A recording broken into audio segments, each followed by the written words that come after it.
Bonjour à tous et bienvenue dans le bureau d'Hugo pour cette nouvelle émission. Salut Florent, bonne année!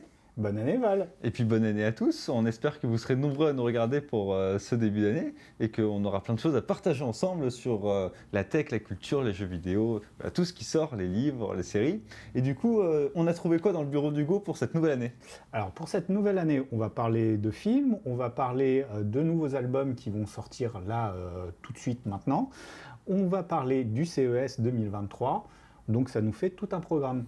Exactement, et bah écoute, on avait quand même une petite pastille avant, c'est qu'on a reçu du courrier. Ah, alors ouais, il y a nos viewers, enfin des gentils gens qui nous ont fait plein de messages très sympas par rapport aux précédentes émissions, mais il y avait surtout une question qui revenait constamment, c'était la qualité du son quasi professionnel de nos vidéos. Enfin, les gens se sont posés des questions, comment on arrive à Un tel rendu. à un tel rendu, à un tel niveau de qualité. Eh ben, j'ai envie de vous dire, on va vous répondre, et on va vous répondre sérieusement. Comment on fait alors? Et bah on oublie d'allumer les micros.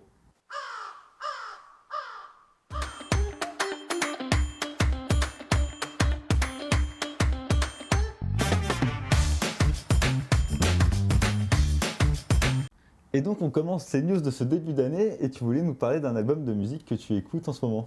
Ouais, j'ai découvert un groupe justement en farfouillant le web pour avoir des nouveautés comme ça. Et j'ai découvert un groupe qui s'appelle Slug et qui sort un nouvel album là en janvier et dont il y a déjà 3 titres disponibles sur les plateformes de streaming. Donc c'est un groupe anglais qui fait de la pop très fantasque, plutôt du pop rock bien rigolo. J'écoute ça en boucle. Ça me fait commencer l'année avec la patate, le sourire. Donc je vous le conseille. C'est second degré à plein tube, mais c'est vraiment très très bien.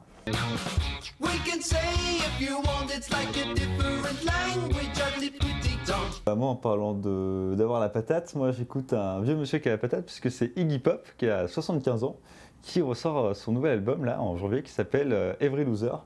Et c'est un album où il revient un peu aux sources de ce qu'a fait le son Iggy Pop. Donc c'est vraiment à Lost for Life, du gros punk rock, des gros riffs de guitare. Donc voilà, il est disponible maintenant sur toutes les plateformes de streaming. Donc si vous aimez le punk rock qui tâche, bah, allez écouter Iggy Pop.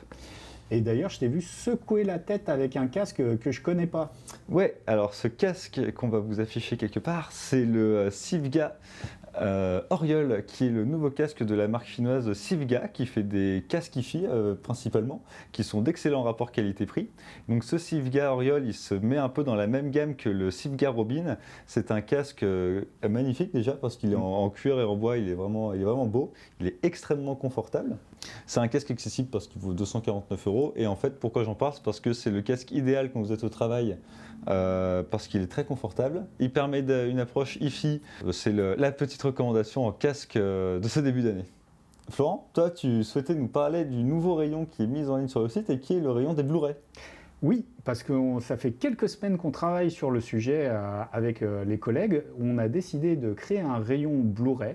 Mais alors un rayon Blu-ray avec une ligne, on va dire, éditoriale particulière, puisqu'on veut vous proposer quasi que des coffrets, des steelbooks, enfin que des éditions en fait collector pour que vous puissiez vous faire plaisir. On vous propose ça parce que là c'est vraiment un choix de cœur. On décide de mettre tel film ou tel film parce que c'est vraiment des belles éditions. Ça tombe bien qu'on parle de Blu-ray parce que tu voulais nous parler d'une remasterisation qui te tenait à cœur.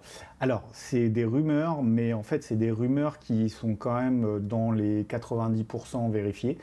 En gros, ce qui se passe, c'est pour tous les cinéphiles voilà, l'Arlésienne, ça reste quand même Abyss qui serait remasterisé en 4K.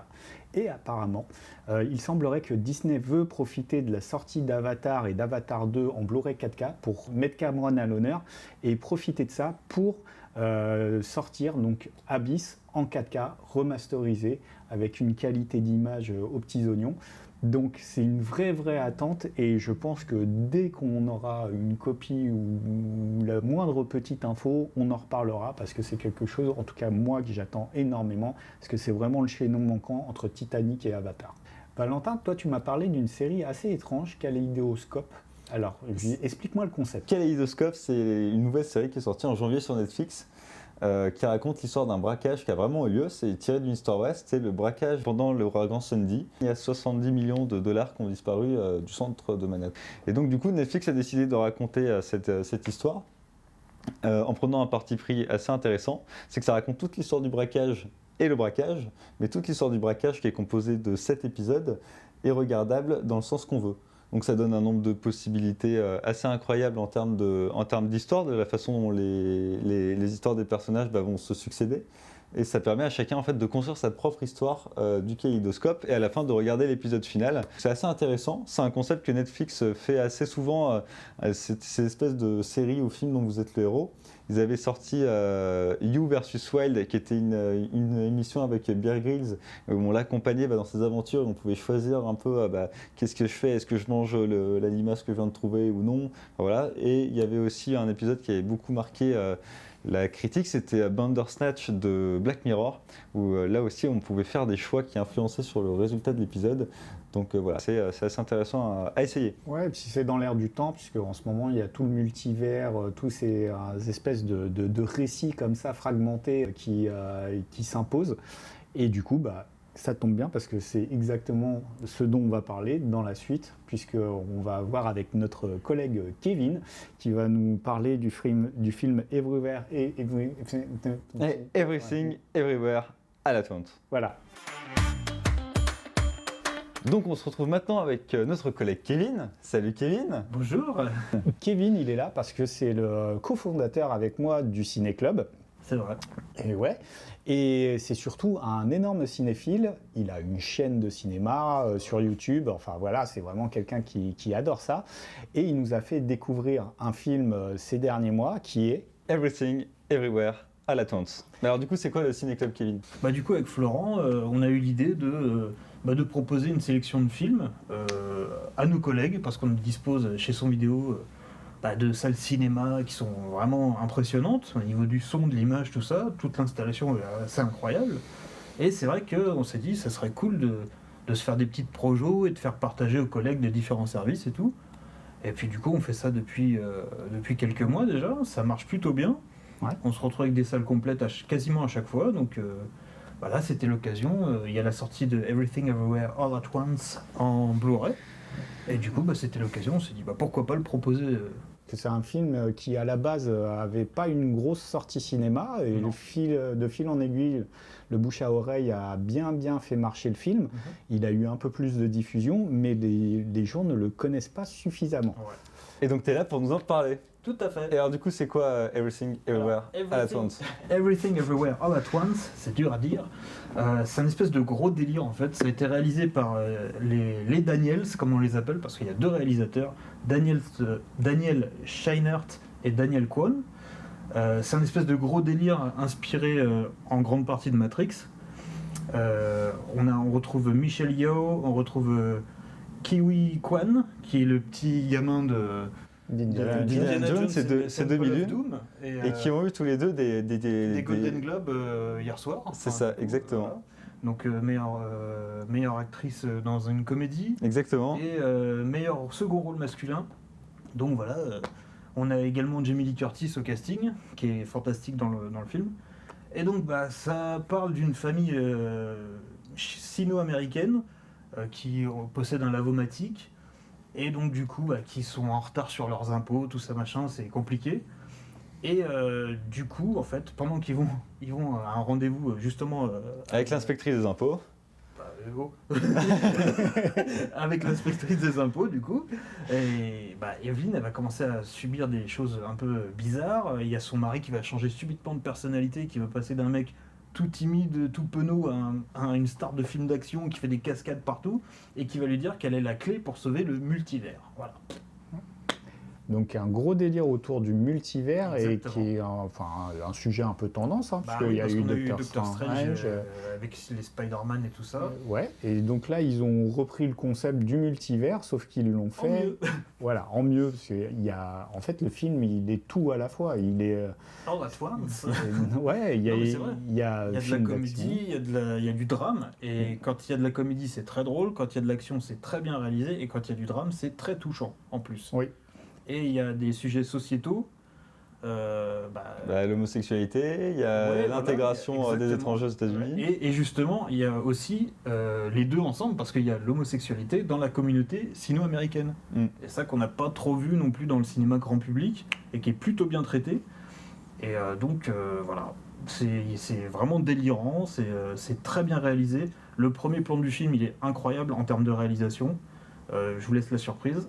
Et voilà, tout le film est incroyable. Et on notera aussi que Michelle Yeoh montre une classe, elle éclabousse de sa Ouais. présence, quoi. Enfin, c'est Elle- incroyable. ouais, Elle est dans elle tous prend les, l'écran. c'est ça. Elle est dans tous les registres. Ouais. D'ailleurs, il y a une interview où on la voit où elle a limite la larme à l'œil parce qu'elle dit pour une fois, on m'a permis de montrer ce que je valais en tant qu'actrice. Et non pas juste en termes d'action. quoi. Non, juste en termes d'action. Et en fait, clairement, elle gère tous les registres, Ouais. de la comédie, de l'action, du drame. Enfin, vraiment, on est avec elle. Moi, j'ai ce rôle de mère, il est impressionnant. Ouais. On sent que c'est... En fait, il y a beaucoup de regrets dans ce qu'elle a vécu. Il y a vraiment une mélancolie. Il y a la peur de sa relation avec sa fille. Il y a des regrets par rapport à son mari. Il y a tout ça qui se mélange. Il y a des choses qu'elle aurait voulu faire, qu'elle n'a pas eu le temps ou l'occasion ou le courage de faire. Et grâce au multivers, en fait, elle va pouvoir vivre toutes ces choses parce qu'elle est connectée à tous ses doubles dans ses vies alternatives. Et en fait, du coup, toute sa frustration, elle va s'en servir pour vraiment vivre toutes les vies qu'elle aurait pu vivre et apprendre de chaque vie et pour améliorer celle qui est en cours. Ouais. Et c'est vraiment un super film. Eh ben, je pense qu'on peut s'arrêter là-dessus, non? Qu'est-ce que t'en penses? Ouais. Eh ben merci Moi, je m'en Kevin. Et alors du coup, dis-nous quand même, c'est quoi ta chaîne YouTube? Ah, ma chaîne YouTube, alors ça s'appelle Des cons finement filmés. Donc voilà, ça parle de cinéma. Et j'ai une petite playlist sur des séries, mais bon, je pense que je vais vraiment rester sur le cinéma. Et j'ai également une petite playlist son vidéo dans laquelle je liste toutes les vidéos que je fais pour la boîte avec Florent. Exactement. À ne pas rater, c'est extraordinaire. Ah, merci, vous êtes bien bon. Et donc voilà, si ça vous intéresse, n'hésitez pas. Déconfinement filmé ou DCFF. Voilà. Voilà. Et d'ailleurs, tu as fait une vidéo de critique sur ce film. Exactement, donc avec En complément. un autre barbu qui n'est pas là, qui fait vraiment partie de la chaîne. Donc voilà, n'hésitez pas si ça vous dit, ça serait sympa. Voilà. Merci Kevin. Merci De à rien. toi. Ciao, bientôt. ciao. Une des particularités du mois de janvier, c'est le CES, Florent. C'est le Consumer Electronic Show. C'est vraiment la grande messe de la technologie qui a lieu à chaque début d'année et où les constructeurs nous présentent tous leurs produits qui vont sortir en début d'année. On a vu des trucs dans l'image notamment. Il y a une guerre qui a lieu entre Samsung et LG. Est-ce que tu peux nous expliquer pourquoi et à quel sujet? Alors, il y a une très très grosse guerre entre Samsung et LG, et d'ailleurs depuis quelques années, au niveau des écrans OLED. Donc cette technologie-là, on le sait, elle a des taux de contraste qui sont incroyables, une qualité colorimétrique vraiment géniale, mais elle a un gros souci, c'est au niveau de la luminosité. C'est des écrans qui sont finalement assez peu lumineux. Et du coup, là, la grosse bataille cette année, c'était à celui qui ferait l'écran OLED le plus lumineux possible. Alors d'un côté, on a LG qui ont sorti une gamme qui s'appelle Meta, sur lequel en fait ils ont travaillé sur chaque pixel, ils ont mis une espèce de petite lentille, une micro-lentille, donc ça veut dire que par écran il y en a quasi des milliards. Et en fait cette lentille va concentrer le flux lumineux pour pouvoir n'avoir aucune déperdition. Et on se dirait, ils ont gagné. Bah non, parce que du coup, Samsung est arrivé par là et ils ont dit, bah nous, on va sortir le QD OLED, qui est basé sur une technologie qu'ils utilisent déjà, qui est le Quantum sur les QLED de Samsung. Et donc, c'est un procédé où il y a une espèce de matière un peu luminescente, en fait, entre le pixel et la dalle, qui fait que ça va engendrer encore plus de luminosité par rapport à une dalle normale. Et ils arrivent comme de par hasard à peu près au même niveau qu'LG, plus ou moins équivalent. Et c'est pas le seul endroit où ils s'affrontent, les dalles OLED. Les deux marques sont aussi présentes sur le lifestyle et de ce côté-là, il y a plein de nouveautés aussi. Oui, alors le lifestyle, à l'origine, les écrans lifestyle, c'est-à-dire des écrans qui sont des beaux objets qu'on peut mettre fièrement dans son salon.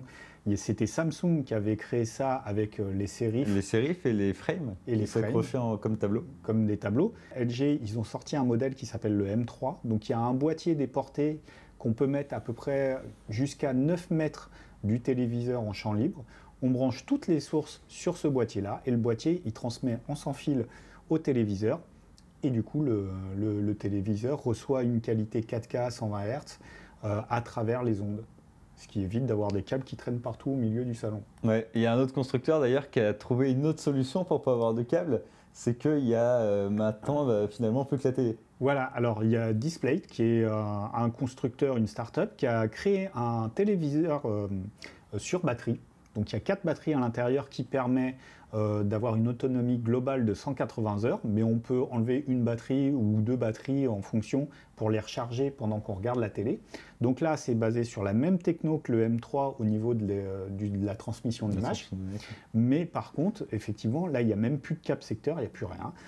Et pour la fixation murale, là, c'est encore un autre truc, c'est que c'est par un système de fixation par succion. Vous prenez la télévision, on le colle contre mur, ça va faire un effet ventouse, et la télévision, elle va rester collée au mur. Et alors, il y a une autre chose que tu as vue et qui t'intéresse beaucoup, c'est le retour de la 3D. Et alors, la 3D, pas comme on l'a connue jusqu'à maintenant et qui était assez limitée. Alors, il y a effectivement, les constructeurs ont arrêté la 3D avec des lunettes, parce que finalement, c'est assez embêtant. Et du coup, là, le but, et ça fait des années qu'ils travaillent sur la 3D sans lunettes. C'est-à-dire la capacité de voir des images, donc avoir une image comme ça, on se met devant, et elle a de la profondeur, voilà, et l'écran arrive à vous transmettre ça en pouvant déplacer sa tête et garder cet effet 3D. Et donc pour faire ça, il y a Asus qui a sorti un ordinateur portable très puissant, parce qu'il faut énormément de puissance de calcul pour arriver à ça, dont les images de l'écran sont en 3D. Et apparemment, les premiers retours sont plutôt impressionnés parce que ça marche vraiment très très bien. Bon, après, il faut une belle bête, mais au moins, ça présage d'une possibilité de 3D sans lunettes. Donc moi, c'est ce qui m'a beaucoup plu dans le CES, donc pas mal de travail sur les OLED. Et toi, qu'est-ce que tu as vu ? Alors moi, j'ai surtout vu du son, et notamment du son pour le gaming chez Razer, où ils ont sorti un coussin de chaise de gaming, donc compatible avec toutes les chaises de gaming existantes. Alors si tu veux, ça se présente vraiment comme un coussin que tu mets sur ton appuie-tête et qui a la particularité d'avoir des haut-parleurs et un système de vibration à l'intérieur. Pourquoi faire ? Pour en fait te faire les effets arrière. Parce que le gaming a un problème qui est la restitution des effets surround, et souvent pour les gamers ça passe par le casque avec la binauralisation. Mais si vous voulez jouer avec le son à l'extérieur, il n'y a pas forcément un système 5 points dans toutes les chambres ou bureaux où il y a un ordinateur. Et donc Razer répond à cette problématique avec un appui-tête sans fil avec ses haut-parleurs. Donc vous avez un son en 7.1. Vous avez le caisson, la vibration derrière en haptique qui va retransmettre les sons en vibration, et donc pour permettre une immersion totale. D'accord. Et en plus, tu me disais, Razer, c'est pas le seul produit qu'ils ont présenté au CES. Ils ont été hyper dynamiques cette année. Ouais, ils sont hyper dynamiques sur l'audio. Tu sais qu'ils sont propriétaires du label THX. Et donc, ce qu'ils ont présenté comme barre de son, c'est une petite barre de son qui est dans la gamme qu'ils avaient déjà, qui s'appelle la gamme Leviathan. Donc, une barre de son PC, c'est tout petit, ça se glisse sous l'écran. Et pour réussir à faire un effet surround et avoir l'impression d'être enveloppé par le son, ils ont développé une nouvelle technologie qui est assez intéressante. En fait, maintenant, dans la barre de son, tu as tes haut-parleurs classiques, mais tu as aussi une caméra infrarouge qui suit les mouvements de ta tête. En fonction des mouvements de ta tête et de ce que capte la caméra, les haut-parleurs vont faire un déphasage, donc ça veut dire qu'ils vont mettre une petite latence, ils ne vont pas jouer de la même manière, pour en fait tromper le cerveau et pour que toi tu aies l'impression d'être enveloppé. Voilà. C'est ce qui se passe avec notamment tout ce qui est Dolby Atmos pour musique. Avec un casque, c'est le phénomène de binauralisation et qui te permet d'avoir l'impression d'être enveloppé et d'avoir les sons qui viennent de partout autour de toi. Donc ce CES était très intéressant au niveau audio parce qu'on sent vraiment que le côté immersif du son, c'est vraiment un sujet qui a été travaillé par Apple, qui a été travaillé par Dolby avec beaucoup de films, avec le DTSX, que maintenant tout le monde commence à s'en emparer. Et que dans les produits grand public et même des barres de son gaming pour PC, c'est des technologies qui arrivent. Et donc c'est vraiment intéressant. C'est une vraie question de fond. C'est une vraie question de fond pour l'industrie. Et du coup, si on veut en savoir un peu plus sur le CES, tu me disais que les rédacteurs ont fait un gros travail. Et oui, les rédacteurs du blog ont fait un très gros travail. Donc vous pouvez retrouver sur le blog plein d'actus du CES. Et donc là, vous allez vraiment tout retrouver, que ce soit autant sur la partie image que sur la partie son. Il y a plein de choses qui se sont passées. Nos rédacteurs étaient à l'affût, on les en remercie. Et donc il y a plein de belles news à regarder sur le blog sans vidéo. C'est la fin de ce premier épisode de l'année pour le Bureau d'Hugo. On espère que tout ce qu'on a trouvé dans le bureau vous a plu. On se retrouve bientôt avec un nouvel épisode. Il y a plein de choses à découvrir sur la chaîne en ce moment. Il y a un rewind avec Olivier Cachin sur Whitney Houston qui vient de sortir. Il y a des grands déballages qui arrivent à foison, des barres de son Sennheiser, des nouvelles enceintes de chez Focal qui viennent d'arriver. Donc voilà, il y a plein de choses à découvrir.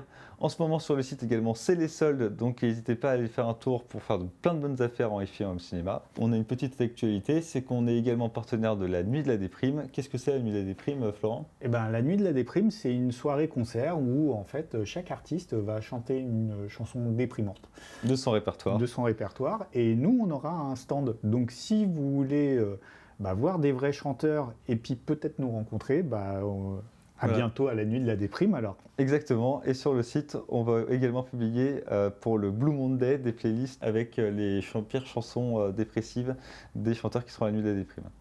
Voilà, Eh ben, bonne déprime à tous. bonne déprime à tous, à bientôt. À bientôt.